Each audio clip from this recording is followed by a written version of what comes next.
뭘 해야 되냐 이전에 뭘 안 해야 되냐를 먼저 하셔야 돼요. 최근 같은 경우는 200~300이나 300~400을 벌어도 다 차를 사고 다 해외여행을 매년 갑니다. 자, 이게 왜 이런 현상이 발생했느냐. 네. 슬기로운 소비 생활을 위한 10계명. 자, 가는 건 좋은데 이 여행 경비가 항상 고민이시죠. 제가 오늘 딱 정해드리도록 하겠습니다. 여행 경비는 월 평균 소득의 10% 이내여야 합니다.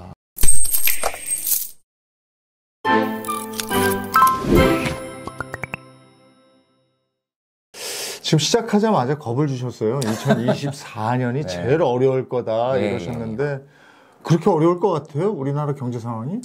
이제 사실 우리 시청자분들도 많이 네. 아시겠지만 2022년도부터 금리가 올라갔잖아요. 네. 갑자기 50만 원 이자 내던 분들이 막 150만 원을 내게 됐단 말이에요. 2022년도는 그러나 그냥 버텼습니다. 왜냐하면 갑자기 생활 소비 패턴을 바꾸기는 어려우니까. 그런데 이제 23년도가 딱 되고 나니까 야, 이거 이제 도저히 못 버티겠다. 그러면서 지갑을 닫기 시작을 했고 그게 이제 경기 하락의 원인이 된 거죠. 네. 자, 그런데 이제 내년도에는 시장에서는 상당히 금리 인하를 기대하고 있지만 네. 생각보다는 금리가 그렇게 낮아질 가능성이 많지 않고 만약에 낮아진다 그래도 굉장히 제한적일 가능성이 높습니다. 그리고 현재 미국하고 우리나라 금리가 어차피 우리나라가 더 낮잖아요. 네. 기준금리는. 그러다 보니까 아마 미국이 금리를 낮춘다고 해도 우리도 그거에 맞게끔 그대로 낮추기는 조금 어렵지 않겠느냐. 그러면 내년에도 어차피 고금리는 지속될 가능성이 높고 그래서 아마 가계 지출을 내년에 조금 더 줄이는 아마 국면이 되다 보니까 아마 직장 생활하시는 우리 시청자분들은 뭐 경기가 안 좋다 그러는데 난 잘 모르겠는데 뭐 월급은 나오는데 뭐 이렇게 얘기하시겠지만 아마 보너스나 상여가 줄어들 가능성이 있습니다. 그래서 아마 내년도가 이 어려움의 가장 정점이 될 것이다. 자, 그 얘기는 거꾸로 얘기하면 자, 그러면 정점을 지나면 조금은 더 나아질 수 있는 가능성이 있지 않을까. 그래서 어떻게 보면 위기와 기회가 공존하는 게 내년이 아닌가라는 생각을 하게 되는 거죠. 어쨌든 2024년을 맞으면서 초반에는 허리띠를 더 졸라매야 된다. 뭐 이런 말씀인데 우리 셀코TV를 가장 많이 보시는 분들이 40~50대 이상의 여성분들이거든요.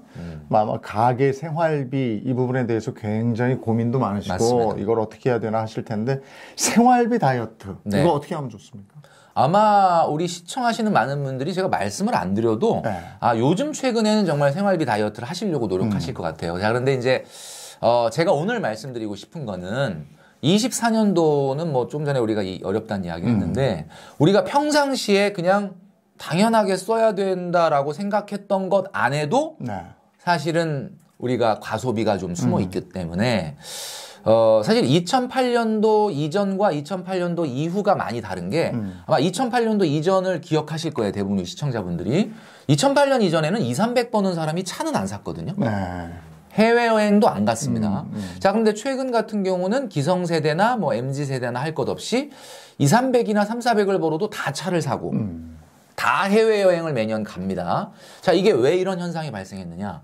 2008년 이전에는 금리가 높았기 때문에 남의 돈을 빌린다는 것이 상당히 부담스러웠어요. 그래서 이런 나름대로 이런 생활을 안 했는데 2008년 이후에 최근에는 금리가 좀 올라갔지만 상당 기간 10년 넘게 시장 금리가 1~2% 수준이에요. 남의 돈이 좀 우습다는 거죠. 돈을 빌려서 주식 사고 돈을 빌려서 차 사고 심지어는 돈을 빌려서 소비를 하는 시대가 된 겁니다. 그러다 보니까 우리 기성세대 분들도 아, 이제 그냥 이거 뭐 내가 아무리 아끼려고 해도 남들도 다 하는 거 아닌가? 이 정도? 이러면서 우리 생활 속에 녹아든 사실은 정상적이지 않은 소비들이 있다는 거죠. 제가 그래서 그런 소비를 한 10가지 정도를 골라서 말씀드리려고 하거든요. 그래서 이제 우리가 흔히 얘기할 때 누구나 다 하는데 사실 조금 2024년도에는 좀 슬기로운 소비 생활을 위해서는 좀 안 했으면 좋겠다. 그러니까 그 10계명이 있다? 10계명이 있죠. 그러니까 슬기로운 소비 생활을 위한 10계명. 요거를 조금 가벼운 것서부터 시작을 해서 좀 무거운 것까지 이렇게 순위를 매겨서 10위부터 1위까지 쭉 한번 말씀드리려고 합니다. 한번 알려주세요. 뭐부터 해야 돼요? 10위부터 해야 되겠죠. 자, 10위는 자, 처음에는 가벼운 거라고 그랬습니다. 자, 일주일에 구내식당 말고 점심 외식을 3일 이상 하는 습관 요거 좀 고쳐서 최소한 점심 외식은 일주일에 한 번 정도만 하자라는 겁니다. 구내식당 요거는 할 수 있을 것 같아요. 저도 예전에 그 MBC에 있을 때는 구내식당 많이 이용했는데 맞아요. 근데 이걸 또 얘기하면 많은 분들이 나는 구내식당 없는데 어떡하냐. 그러면 옆에 구내식당. 그렇죠. 예, 바로 옆에 있습니다.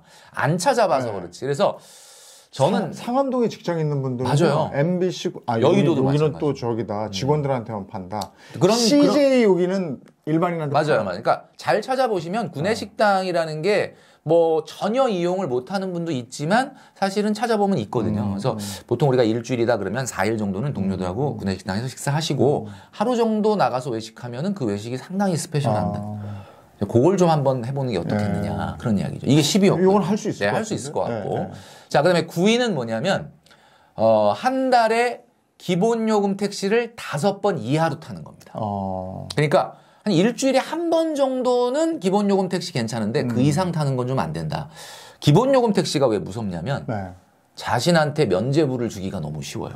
난 요금만 탔으니까. 그러니까 기본 요금이니까. 뭐 내가 뭐 장거리 탄 것도 아니고, 뭐 내가 모범 탄 것도 아니고. 근데 이게 또 쌓이면 상당히 또 큰 대중교통 요금은. 아마 우리 시청하시는 많은 분들 기억하시겠지만 서울과 인천은 내년에 기후 동행 카드라는 게 나옵니다. 요거는 이제 65,000원으로 지하철과 버스와 따릉이를 무제한으로 탈 수가 있거든요. 내년에는 좀 대중교통 요금도 한번 조금 절약을 해보자라는 이야기죠. 8위는 많은 분들이 좀 반발이 있을 것 같은데 8위는 매일 커피 테이크아웃은 한 잔으로만 끝내자. 아니 건강을 위해서도 커피 한 잔 정도 마시는 맞아요. 그러니까 브랜드 커피 같은 경우는 하루에 한 잔은 문화니까 어쩔 수 없는데 막 2잔, 3잔 막 이렇게 그 건강에도 안 좋아요. 탕비실의 커피가 지금 유통기한이 막 지나고 있거든요. 여러분 좀 사랑을 해주시면 좋겠다. 자, 7위는 말이죠. 7위는 월 소득의 3% 이내로만 이벤트 비용을 쓰는 겁니다. 뭐 극장 가고 뭐 이런 거 얘기하는 거. 이건 문화 레저비고 이벤트 비용은 기념일이나 생일 챙겨주는 거. 그러니까 예를 들면 300만 원 정도 버는 사람이다. 그러면 300만 원 정도면은 한 달에 한 10만 원 이내. 그러면 1년이면 뭐 100만 원, 120만 원이죠. 아니 근데 저거는 배우자 생일도 있고 아이들 생일도 있고 부모님 생일도 있고 이게 그래서 제가 이제 말씀드리는 게 우리가 국룰로 꼭 챙겨야 될 생일과 기념일이 있잖아요. 그게 뭐냐면 엄마 생일, 아빠 생일, 어버이날, 배우자나 뭐 남친 여친 생일 또는 뭐 자녀나 형제 생일. 그다음에 또 베프 생일, 기념일 이렇게 해서 한 7가지는 우리가 해야 된단 말이에요. 거기에 이제 한 100만 원, 110만 원으로 우리가 해야 되는데 제가 이제 지적하는 건 뭐냐면 애매한 지인 관계인데 그걸 굳이 막 생일을 막 이렇게 비싼 기프티콘 보내는 분들이 있거든요. 그러니까 받는 분이 놀래. 왜 놀래느냐? 이게 그분의 의도가 얼마나 놀래나 보자. 그러고 보내는 거거든요. 그래서 이게 애매한 우리 지인들 같은 경우는 생일이면 뭐 커피 한 잔까지는 모르겠는데 막 2만 원, 3만 원 이런 거 보내는 거는 좀 안주가 안 받는 게 좀 어떻냐라는 이야기죠. 자, 6위는 말이죠. 바로 계절 바뀔 때마다 신상 옷을 사는 습관. 이거는 조금 자제할 수 있을 것 같아요. 요거는 제가 봤을 때는 그렇잖아요. 옷을 우리가 산다는 게 우리가 대한민국의 많은 분들이 하는 얘기가 옷장 문을 열면서 항상 하는 대사가 있잖아요. 입을 옷이 없어. 그렇죠. 입을 옷이 없고. 옷은 꽉 차 있는데 제가 봤을 땐 뭔가 이게 코디 능력이 좀 떨어지는 게 아닌가. 그래서 옷은 내년 봄에 여러분들 그 봄옷 살 거냐 안 살 거냐 신상. 그거는 요렇게 결정하시면 될 것 같아요. 2023년도 봄옷 샀느냐. 샀으면 좀 내년 봄옷은 스킵하는 게 좋겠다. 근데 만약에 안 샀다면은 뭐 경련제로 사면 전 딱 맞을 것 같다는 생각이 드는 거죠. 자, 그래서 이제 10위부터 6위까지를 이제 5가지를 말씀드렸는데 어떻게 뭐 이거 가능할 것 같아요. 다 가능할 것 같죠. 근데 저거 이벤트 비용은 조금 힘들 거는 그렇죠. 같아요. 그러니까 나름대로 어떤 선을 놓고 조금 그 노력을 좀 해보실 필요가 있다. 자, 그럼 이제 10위부터 6위까지 5가지 말씀드렸는데, 근데 저거 하면은 그렇게 엄청나게 어마어마한 돈이 절약이 될까? 라는 생각 때문에 대부분 시도를 안 하는 거지. 진짜 티끌모아태서는 그렇죠. 맞아요. 그래서 요건 하셔야 된다. 이제부터는 조금 위에 5개는 조금 묵직한 것들입니다. 자. 5번째는 말이죠. 뭐냐면 월 소득의 10% 이하로 문화 레저비를 써야 됩니다. 문화 레저비 하면 우리 이재용 아나운서님 어떤 생각이죠? 저는 그냥 극장 가고 또 뮤지컬도 한번 좀 보고 이게 사실 책도 좀 사고 사실 그 영화를 본다든지 책을 산다든지인데 요즘 2030들은 달라. 요즘 2030들은 일단 PT, 필라테스, 요가 그거예요? 이게 기본으로 들어갑니다. 이게 또 비용이 만만치가 않아요. 그렇죠. PT, 필라테스, 요가 3종 세트에다가 골프와 테니스가 들어가 버리면은 자, 그럼 문화 레저비로 다 쓰겠네. 그렇죠. 그러니까 문화 레저비를 우리가 10% 이상을 쓰게 된다는 거는 아예 저축은 포기하게 되는 상황입니다. 그렇겠네요. 예, 요거는 꼭 좀 주의하시고 제가 10% 이렇게 하면 또 많은 시청자분들이 그거 10%는 써야 되는 거였어? 이렇게 또 생각하시고 안 쓰셔도 돼요. 그렇죠. 안 쓰셔도 됩니다. 네.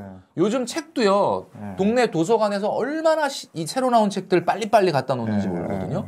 그리고 또 거기서 하는 문화 행사 같은 것도 있고 좀 말씀하신 대로 뭐 영화 관람이라든지 독서를 한다든지 이런 건 사실은 그렇게까지 돈이 많이 들지 않아요. 맞아요. 그리고 뭐 주변에 요즘 얼마나 자전거 탈 수 있는 산책길이라든지 이런 것들 많이 잘 돼 있죠. 산책하고 산에 좀 오세요. 그렇죠. 산에 오시면 좋아요. 그런 것들 때문에 문화 레저비를 조금 우리가 말씀드렸고요. 자, 4위는 말이죠. 네 번째. 4위는 요거는 이제 사실 최근에 사실 문제가 좀 있는 게 월 소득의 30% 이내로 식생활비를 써야 됩니다. 아마 이건 주부님들은 저보다 더 이거는 어떻게든 신경 쓰실 거라고 보는데 우리가 흔히 엔겔 지수라고 그러잖아요. 엔겔 지수. 보통 내가 버는 소득에서 얼마 정도를 식생활비로 쓰느냐. 근데 요즘 젊은 친구들 보면 이 엔겔 지수가 상당히 높은 게 맞아요. 배달 음식들을 그렇게 먹어요. 맞습니다. 그러니까 한마디로 얘기하면 엔겔 지수는 자기가 쓰는 지출 중에서 식생활비의 비중을 엔겔 지수라고 하는데 그렇게 얘기하면 너무 어려우니까 저는 그냥 편하게 소득에서 몇 %를 식생활비로 쓰냐 이렇게 많이 얘기하는데 1인 가구이면서 500만 원 이하인 가정인 경우에는 절대로 30% 넘으면 안 된다. 그리고 소득이 높아지면 높아질수록 어떻게 되죠? 엔겔 지수는 낮아지죠. 그러니까 오히려 소득이 높다 그래서 그럼 나는 소득이 높으니까 좀 많이 써도 돼? 그게 아니라 30% 이내로 하려고 노력을 하셔야 된다는 거죠. 근데 이제 최근에 제가 이걸 말씀드리면서 상당히 저도 마음이 좀 아픈 게 나가보면은 이 음식 물가가 비싸요. 많이 올랐어요. 굉장히 비쌉니다. 그래서 이게 더욱 그럴수록 우리가 조금 노력을 해야 되지 않을까라는 것을 좀 말씀드리고 싶어요. 자, 이제 탑 3만 남았어요. 7가지 말씀드렸는데 이 7가지보다도 더 파괴력이 큰 게 이 3가지거든요. 3위는 뭐냐면 월 소득의 15% 이하로 주거 비용을 쓰셔야 된다라는 겁니다. 저 월세 얘기하는 거예요? 이제 주거 비용이라는 게 뭐냐면 우리 이제 시청자분들 같은 경우는 아마 이제 집은 있는 분들이 또 많이 있으실 거라고 보거든요. 그러니까 내가 내 집이 있다 그러면은 그건 주거 비용이 안 들어가는 거라고도 볼 수 있습니다. 물론 뭐 이자를 내시는 분들은 있겠지만. 근데 여기서 말하는 이제 주거 비용이라는 거는 15%라고 제가 그 리미트를 딱 뒀던 이유가 뭐냐면 15% 전세 자금 대출이잖아. 월세를 얘기하는. 자, 이거는 어떤 경우에 많이 올라가냐면 직주 근접을 하면 올라갑니다. 직장 가까운 곳에 살면. 그러니까 뭐 직장이 굉장히 시골에 있다 그러는 거 아니라고 한다면 뭐 우리가 뭐 여의도에 있다 또는 뭐 시내 중심에 있다 강남 판교에 있다 이래 버리면은 회사 출퇴근하는 거 너무 멀다 힘들다 그래가지고 막 회사 코앞에다가 얻어버리면은 그냥 돈이 엄청나게 나오는 거거든요. 근데 그거는 말 그대로 돌아올 수 없는 그냥 비용이잖아요. 뭐 집에 내가 집값 상승을 예상하고 집 이자 내고 있는 것도 아니고 그러니까 요거는 좀 주의하셔야 되는데 저는 이제 뭐 우리 시청자분들 같은 경우는 1주택자분들도 있고 하니까 딱 일률적으로 적용할 수는 없겠지만은 저는 출퇴근 시간은 수도권이라고 하면 1시간은 돼야 된다고 봅니다. 그러니까 1시간보다 넘어가는 거는 조금 힘드니까 안 되지만 한 50분 도어투도어로 문에서 회사 딱 문까지 한 4, 50분은 출근을 해야 우리 이재용 아나운서님 항상 한창 그 MBC 이렇게 있으실 때는 보통 방송 관련된 분들은 급하게 필요하다 보니까 막 집 앞에 그러니까 저희가 상암동에 방송사가 있을 때는 주로 마포나 일산 쪽에서 들어오세요. 그러니까 상암동에 딱 여기 사는 분들은 그렇게 많지는 않거든요.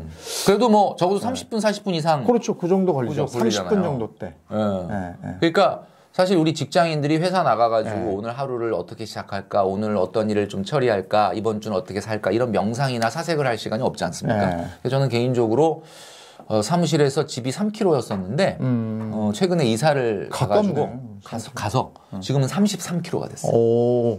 근데 이제 도어투도어로 1시간 5분 정도 걸리는데 처음에는 좀 힘들겠다 생각을 했는데 이 버스 번호 4개짜리 버스를 타고 다니거든요. 그 안에서 한 35분 동안 명상을 합니다. 생각도 하고 뭐 유튜브에서 무슨 얘기할까, 그다음에 또 어떤 컨텐츠를 만들까 이런 생각을 하는데 그때가 상당히 어떻게 보면 좀 창의적 생각이 많이 일어나는 시간인 것 같아요. 그래서 여러분도 주거 비용을 조금 요걸로 좀 조정을 하는 게 좋겠다라는 얘기고요. 자, 2위는 바로 뭐냐면 최근 우리 시청자분들도 TV만 틀면은 주말 같은 때 이런 영상을 많이 보실 텐데 홈쇼핑에서 여행 맞아요. 상품 많이 팔려요. 아, 정말 가고 싶어. 진짜 막 가고 싶죠. 네.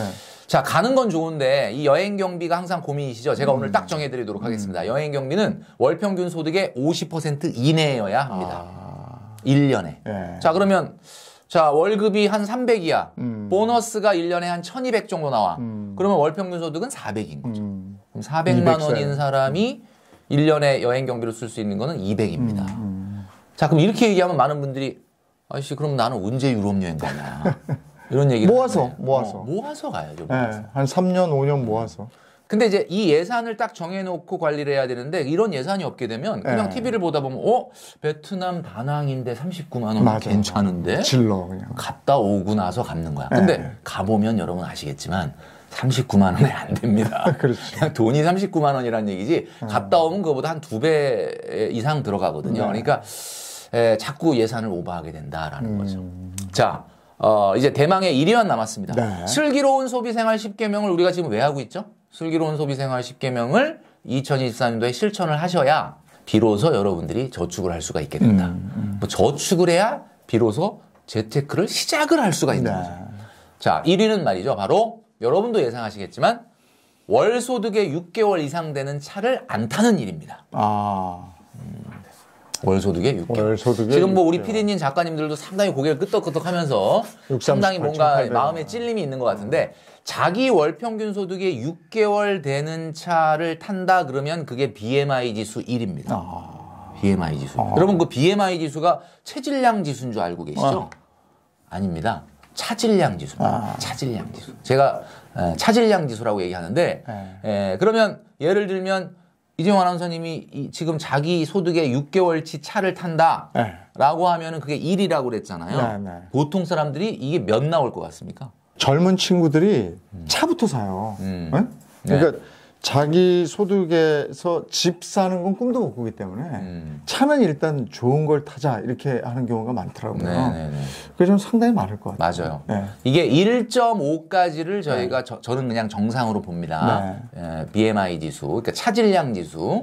그런데 1.5가 넘는다 그러면 그거는 고허죠. 고도 허세.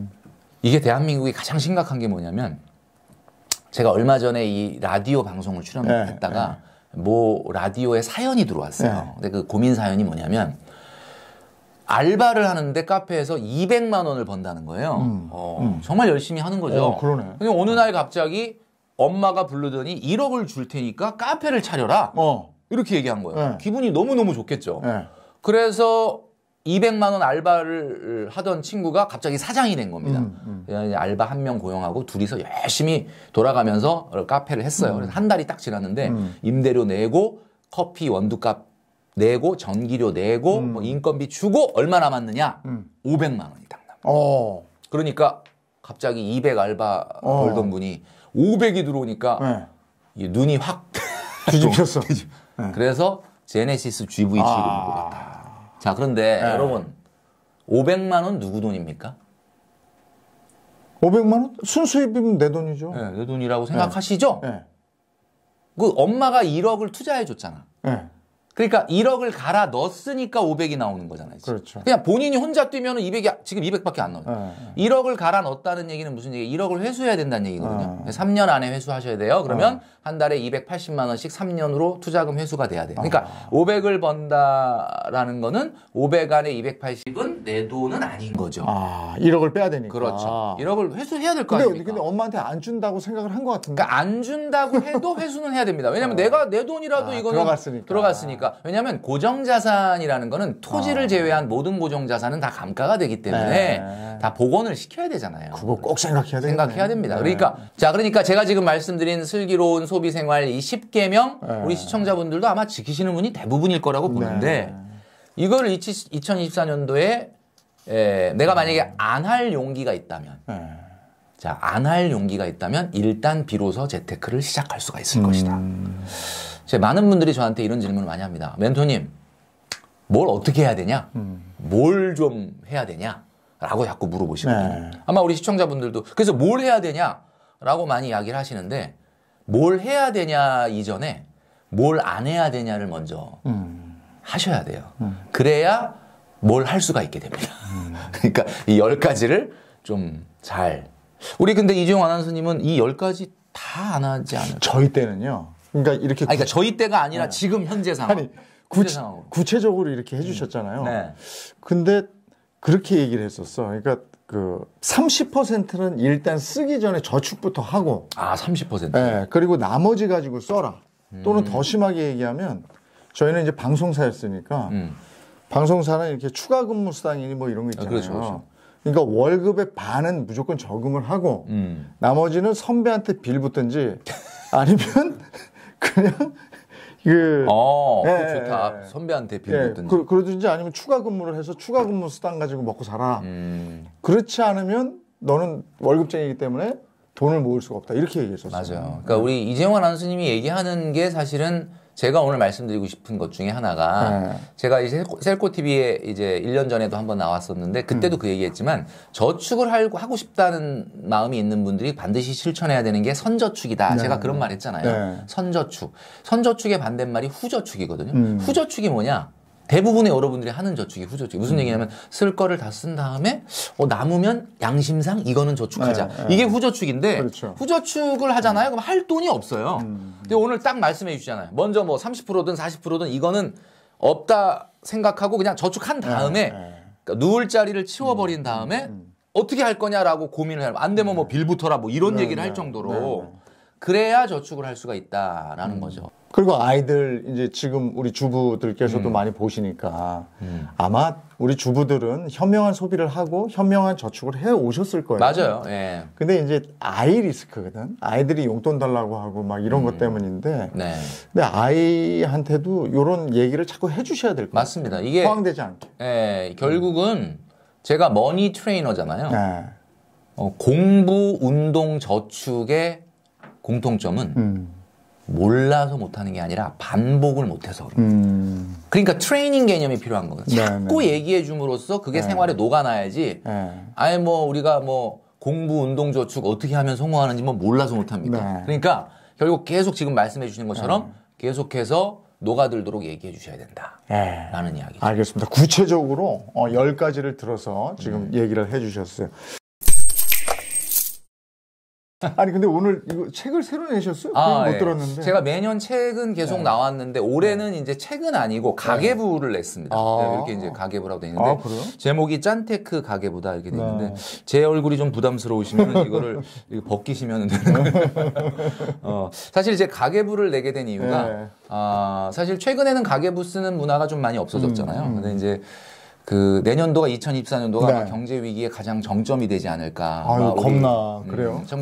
시청자분들도 많이 알고 계시겠지만 그래서 내년도에는 우리가 손글씨를 쓰듯이 다이어리 쓰듯이 경제 다이어리를 매일 조금씩 써보는 게 어떠냐. 이제 그런 차원에서 이제 이 가계부를 만들게 된 거죠. 이게 특징이 있습니까? 여기 뭐 어떤 사실 뭐 그렇죠. 가계부라는 게 이제 뭐 사실 다 똑같은 거일 수도 있는데 사실 이제 이게 보면은 우리가 일반적으로 다이어리처럼 이걸 벗기면 그냥 여기에 여러분들 스케줄러로 사용하실 수 있어요. 그리고 이제 가장 특징이다라고 얘기할 수 있는 거는 소비 MBTI라는 걸 만들었습니다. 그게 뭐예요? 소비 MBTI라는 건 이제 뭐 MBTI의 짝퉁 아니냐 뭐 이런 얘기 하시는데 그런 건 아니고요. 이제 MBTI라는 게 이제 약자가 Money and Bias and Tendency Indicator라고 해서 돈에 대한 소비 성향을 제가 16가지로 나눈 거거든요. 그래서 여기에 보시면은 아마 본인이 어떤 성향이냐라고 하는 것을 16가지로 분류를 해놨습니다. 그러니까 뭐 예를 들면 이런 거죠. 간단하게 소개하면 돈에 대해서 좀 관대한지 아니면 절약형인지 아니면 돈을 일관되게 쓰는지 아니면 좀 불규칙하게 쓰는지 그리고 또 음식이나 문화 쪽에 돈을 많이 쓰는지 쇼핑 쪽에 많이 쓰는지 그리고 자기가 이제 조용한 여가 생활을 보내는지 아니면 좀 다이나믹한 여가 생활을 보내는지 이런 것들을 좀 파악을 해서 조금 오래 내년도에는 조금 내가 부족한 부분을 고쳐보자라는 차원에서 그런 것들을 할 수 있는 가계부가 되는 거죠. 그럼 본인의 소비 성향도 파악을 할 수가 네네, 있겠네요. 맞습니다. 알겠습니다. 고물가 시대 가계부 다이어트 비법부터 소비를 어떻게 해야 되는지 현명한 방법까지 얘기를 해주셨고요. 계속 이어서 김경필 대표 돈 강의, 돈 얘기 해보겠습니다.